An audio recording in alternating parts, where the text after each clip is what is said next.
I'm at one of my favorite beaches, and I noticed that the sea grapes here are both setting some flowers, they're blooming, and they're making some fruit. If you guys didn't grow up down in South Florida, most of the country, you can't grow these, most of the United States.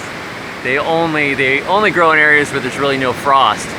But they look like bunches of grapes on the tree, except they have these beautiful, beautiful leaves, which are often used for plates, the bigger ones, and other things.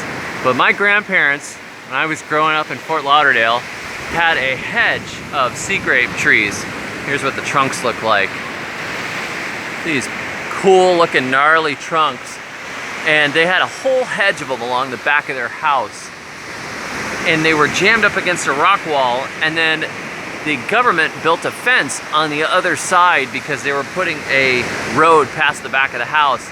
So there was this packed area of thick, overgrown sea grape trees, and my brother and I used to do like this adventure run through there, and we would climb through all the branches and between the stalks along the top from one end to the other. So I've always loved sea grapes. There's some blooms, we've got some pollinators coming in, some little wasps.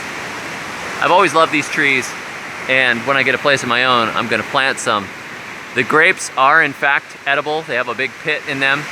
They tend to go overripe and get a little lousy tasting unless you get them at the right time. But if you get them at the right time, they're astringent and kind of sweet tart, and they make a good jam. There's a little bit of sea grape for you guys. I'll be back again soon.